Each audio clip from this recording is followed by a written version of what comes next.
يا رسول الله صلى الله عليه وسلم قال الذي لا يأمن جاره بوائقه صدق الله العلي العظيم وبلغنا الرسول النبي الكريم.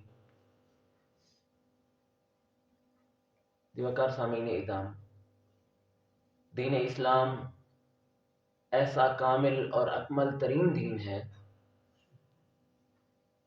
کہ جو ہمیں زندگی کے ہر موڑ پر رہنمائی کرتا نظر آتا ہے. حقوق و معاملات کا معاملہ ہو یا کوئی بھی معاملہ ہو، دنیاوی معاملہ ہو، دینی معاملہ ہو، ہر قسم کے معاملہ میں دین اسلام کی رہنمائی موجود ہے. ہمارے آپس کے کس طرح کے تعلقات ہوں، کیسے سلیقے سے ہم پیش آئیں، کس طرح کی گفتگو کریں، کس طرح کی باتیں کریں، اپنی زبان سے کیسے الفاظ نکالیں، دین اسلام اس چیز کے بارے میں بھی رہنمائی کرتا ہے. اور حقوق والدین کے ہوں، اولاد کے ہوں، رشتہ داری کے ہوں، پڑوسیوں کے ہوں، ان کے بارے میں بھی دین اسلام رہنمائی کرتا ہے. تو انہی حقوق میں سے ہمسائے کے حقوق، پڑوسیوں کے حقوق، ان کے بارے میں مختصراً چند باتیں آپ کے سامنے پیش کی جائیں گی. اللہ تعالیٰ قرآن مجید میں فرماتے ہیں وَبِالْوَالِدَيْنِ إِحْسَانًا، اپنے والدین کے ساتھ بھی اچھا سلوک کرو. اللہ تعالیٰ نے سب سے پہلے اپنے حقوق کا اس آیت میں تذکرہ کیا ہے، اپنی عبادت کا حکم دیا ہے، اس کے بعد والدین کے ساتھ اچھائی کا حکم دیا ہے. آگے اللہ تعالیٰ فرماتے ہیں وَبِذِي الْقُرْبَى وَالْيَتَامَى وَالْمَسَاكِينِ، قریبی رشتہ دار اور یتیم اور مسکین لوگ، ان کا بھی خیال رکھو. وَالْجَارِ ذِي الْقُرْبَى وَالْجَارِ الْجُنُبِ وَالصَّاحِبِ بِالْجَنبِ، وَالْجَارِ ذِي الْقُرْبَى، اور ایسا ہمسایہ جو قریبی رشتہ دار بھی ہے، ہمسایہ بھی ہے اور قریبی رشتہ دار بھی ہے، اس کا بھی خیال رکھو.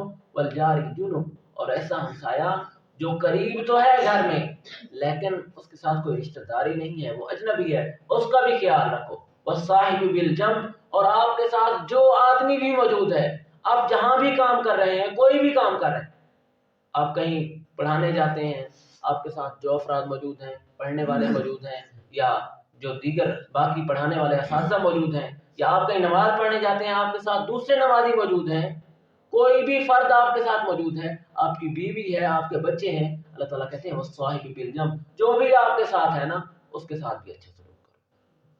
ہمسایہ کہتے ہی اسے ہیں جو آدمی کے زیادہ قریب ہو، جو جتنا زیادہ قریب ہوگا پھر اس کا اتنا زیادہ حق ہوگا. انسان کے رشتہ دار اس کے زیادہ قریب ہوتے ہیں، ان کے زیادہ حقوق ہیں، اور جو باقی ہمسائے ہیں ان کے بھی بہت زیادہ حقوق ہیں، لیکن رشتہ داروں سے قدرے کم ہیں. اللہ کے نبی صلی اللہ علیہ وآلہ وسلم فرماتے ہیں واللہ لا یؤمن واللہ لا یؤمن واللہ لا یؤمن، 3 بار آپ صلی اللہ علیہ وسلم نے قسم اٹھا کر کہا اللہ کی قسم ایسا شخص ایماندار ہے ہی نہیں، پکا مومن ہے ہی نہیں. نبی صلی اللہ علیہ وسلم قسم اٹھا کر کہتے اللہ کی قسم ایسا شخص مومن نہیں ہے، اللہ کی قسم ایسا شخص مومن نہیں ہے، اللہ کی قسم ایسا شخص مومن نہیں ہے. 3 بار آپ صلی اللہ علیہ وسلم نے قسم اٹھائی. آپ صلی اللہ علیہ وسلم سے پوچھا گیا وَمَن یا رسول اللہ صلی اللہ علیہ وسلم، اللہ کے رسول کون ہے ایسا بدبخت کہ آپ صلی اللہ علیہ وسلم جس کے بارے میں 3 بار قسم اٹھا کر کہہ رہے ہیں؟ وگرنہ نبی مکرم صلی اللہ علیہ وسلم سے زیادہ سچا کوئی اس دنیا میں موجود نہیں ہے. آپ صلی اللہ علیہ وسلم بغیر قسم کے کوئی بھی بات کہیں تو اس کی تصدیق کی جائے گی، لیکن آپ صلی اللہ علیہ وسلم نے 3 بار قسم اٹھائی اللہ کی قسم ایسا شخص مومن نہیں ہے. پوچھا گیا اللہ کے رسول صلی اللہ علیہ وسلم کون سا ایسا شخص ہے جس کے بارے میں آپ قسم اٹھا کے کہہ رہے ہیں کہ وہ مومن نہیں ہے، وہ پکا مسلمان نہیں ہے؟ آپ صلی اللہ علیہ وسلم نے فرمایا الذی لا یأمن جارہ بوائقہ، ایسا شخص جس کی تکلیفوں سے، جس کے دکھوں سے، جس کی مصیبتوں سے، جس کے نقصان سے اس کا ہمسایہ محفوظ نہیں ہے، ایسا شخص ایماندار اور مومن نہیں.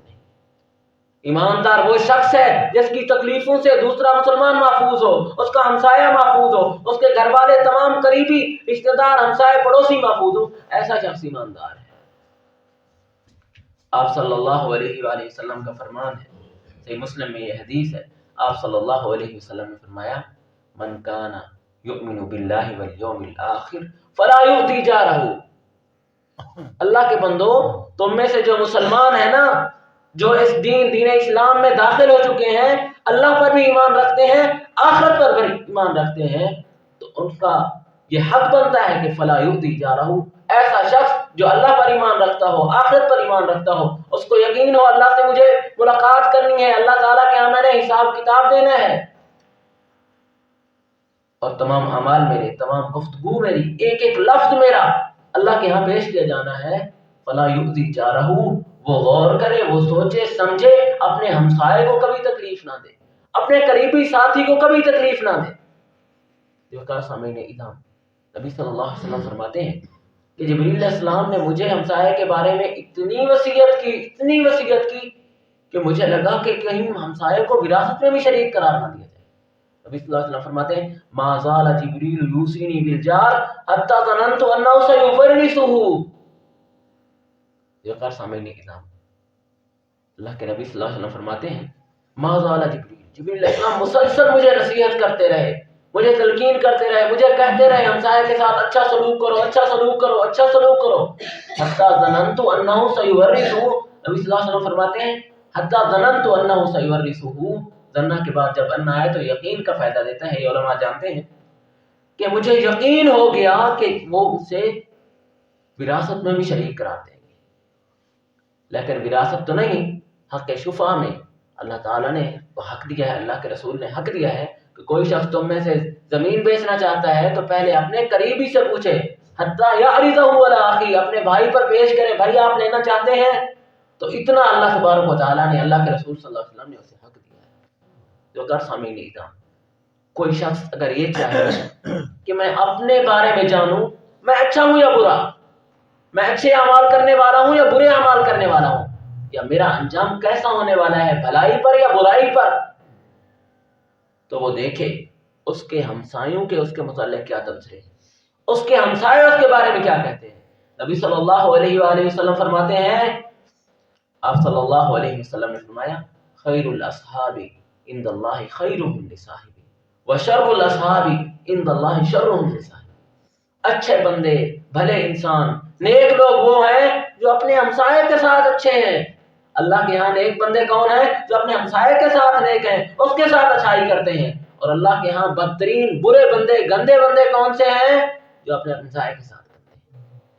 نبی صلی اللہ علیہ وسلم فرماتے ہیں کہ جب آپ نے جاننا ہو کہ آپ اچھے ہیں یا برے، اپنے ہمسایوں سے پوچھو، اگر وہ کہیں احسنت فقد احسنت، ہمسایوں کے بارے میں ہمسایوں سے پوچھو، ہمسایوں کے تبصرے سنو کہ وہ کیا کہتے ہیں۔ اگر وہ کہتے ہیں یہ بندہ اچھا ہے، معاملات میں بڑا نیک ہے، صحیح معاملات کرتا ہے، دھوکہ نہیں دیتا، فریب نہیں کرتا، دغا بازی نہیں کرتا، فضول گوئی نہیں کرتا، غلط قسم کے افعال نہیں کرتا، جب وہ گواہی دے دے فقد احسنت تو اچھا ہے، یہی گواہی اللہ کے ہاں بھی قبول ہے۔ وَإِن قَالُوا، اور اگر وہ کہیں قد اساء فقد اساء، کہ یہ بڑا برا آدمی ہے، ہر کسی کو تکلیف دیتا ہے، دغا بازی کرتا ہے، کوئی اس کے شر سے، اس کی تکلیفوں سے محفوظ نہیں، فقد اساء، تو پھر آپ برے ہیں۔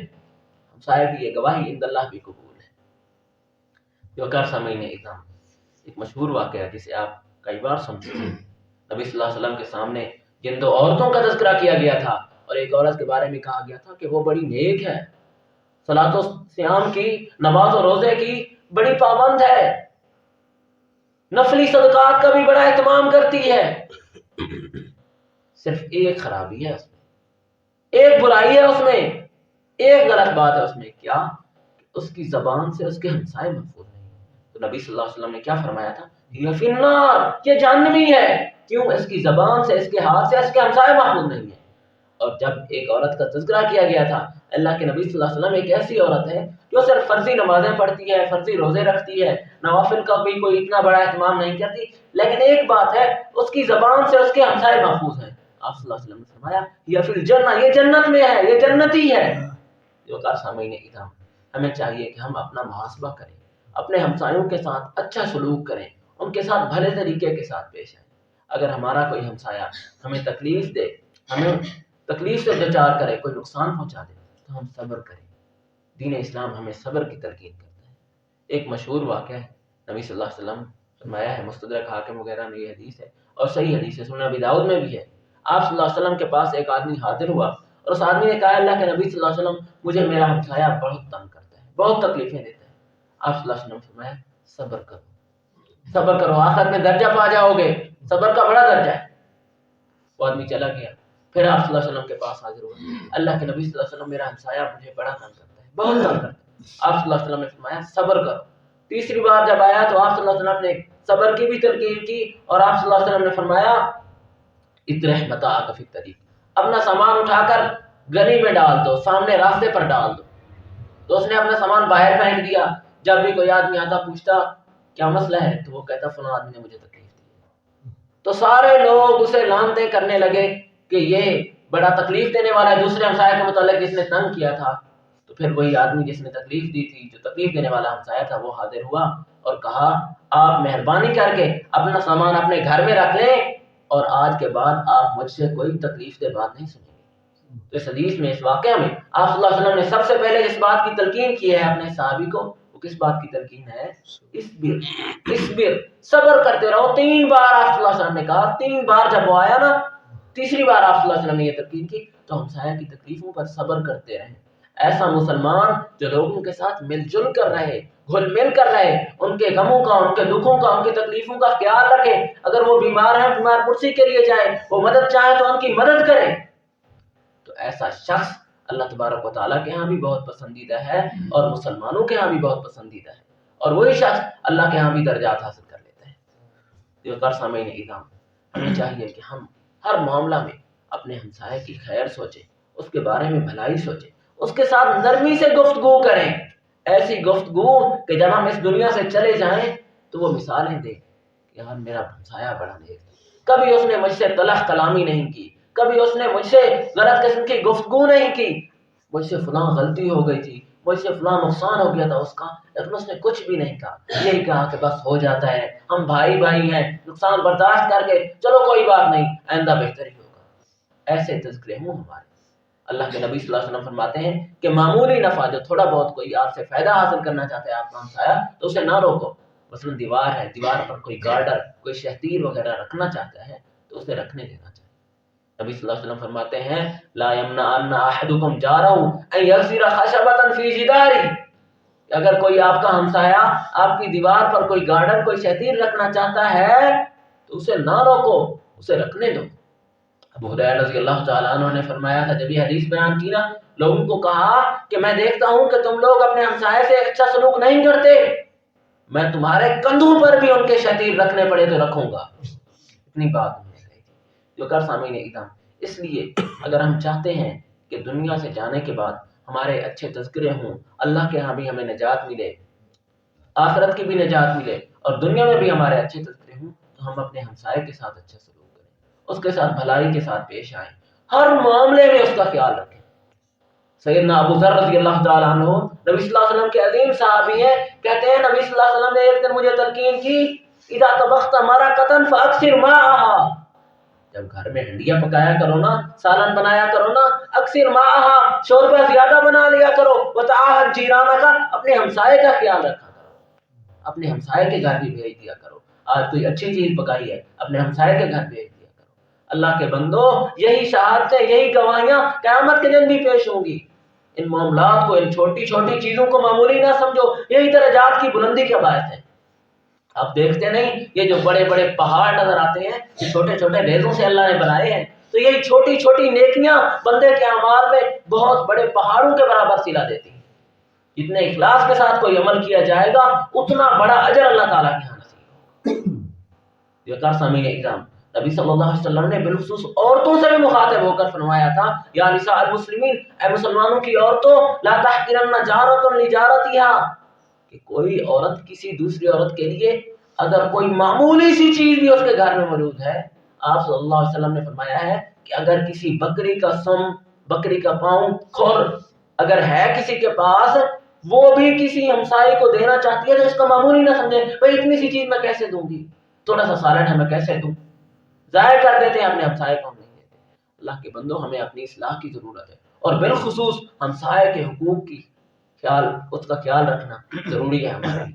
جب ہم تکلیف میں ہوتے ہیں، مصیبت میں ہوتے ہیں، ہمارا قریبی رشتہ دار جو ہم سے دور رہتا ہوتا ہے وہ بعد میں پہنچتا ہے، لیکن ہمارا ہمسایہ ہماری تکلیف اور ہماری مصیبت میں سب سے پہلے پہنچتا ہے۔ جو کار سامعین اکرام، اللہ تبارک و تعالیٰ سے بھی ہماری یہی دعا ہے کہ اللہ تبارک و تعالیٰ ہمیں دنیا میں ہر قسم کی بھلائی نصیب فرمائے، اور جتنے بھی ہمارے ساتھ تعلق والے لوگ ہیں، جتنا قریب ہیں، ہمیں اللہ تبارک و تعالیٰ ان سے اتنا زیادہ اچھا سلوک کرنے کی توفیق عطا فرمائے، اور ہر مسلمان سے برائی کرنے سے، برے سلوک سے پیش آنے سے اللہ تبارک و تعالیٰ ہمیں محفوظ فرمائے، اللہ تعالیٰ عمل کی توفیق عطا فرمائے۔ وما توفیقی الا باللہ۔ الحمد للہ رب العالمین الرحمن الرحیم مالک یوم الدین، یا ربنا لك الحمد كما ينبغي لجلال وجهك وعظيم سلطانك۔ الف لام میم، اللہ لا الہ الا هو الحی القیوم۔ اللهم صل على محمد وعلى آل محمد كما صليت على إبراهيم وعلى آل إبراهيم إنك حميد مجيد، اللهم بارك على محمد وعلى آل محمد كما باركت على إبراهيم وعلى آل إبراهيم إنك حميد مجيد۔ آمين۔ اے اللہ، ہم بڑے گنہگار ہیں، بہت خطاکار ہیں، ہم سے بڑی خطائیں ہوئی ہیں، بڑی غلطیاں ہوئی ہیں۔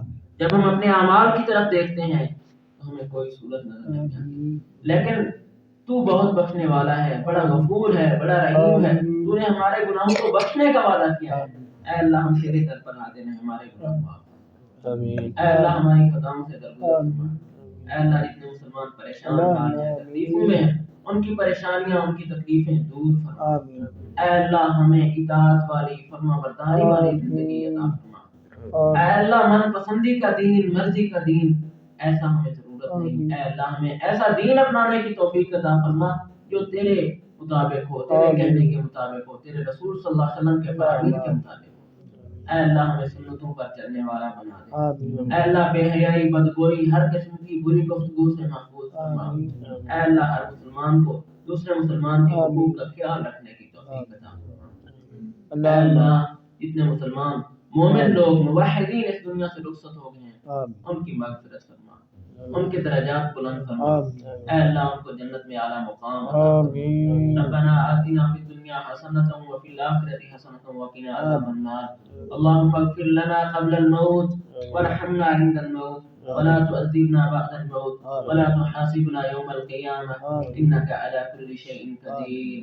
اللهم إنا نعوذ بك من يوم السوء ومن ليلة السوء ومن ساعة السوء ومن صاحب السوء ومن جار السوء في دار المقام۔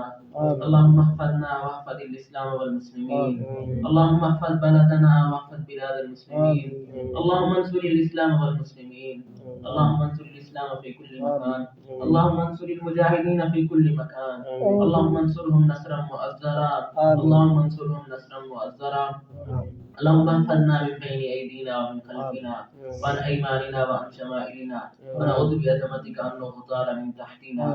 اے اللہ، ہمارے دلوں کو نرم کر دے۔ اے اللہ، مسلمانوں کے بارے میں ہمارے دل میں جو بھی باتیں ہیں، اپنے بھائیوں کے بارے میں جو بھی باتیں ہیں، اے اللہ ہمارے دلوں کو صاف کر دے۔ اے اللہ، تیرے نبی کی حدیث ہے کہ تب تک اعمال بھی قبول نہیں کیے جاتے جب تک مسلمان دوسرے بھائی سے صلح نہ کر لے۔ اے اللہ، ہمارے تعلقات درست فرما۔ اے اللہ، ہمیں ایک دوسرے سے بھلائی کرنے کی توفیق عطا فرما، ہر قسم کے شر، برائی، تکلیف سے محفوظ فرما۔ ربنا تقبل منا انك انت السميع العليم وتب علينا انك انت التواب الرحيم۔ صلى الله تعالى على خير خلقه محمد وآله وصحبه اجمعين برحمتك يا ارحم الراحمين۔ آمين۔ جزاكم الله خيرا۔ السلام علیکم۔ السلام علیکم۔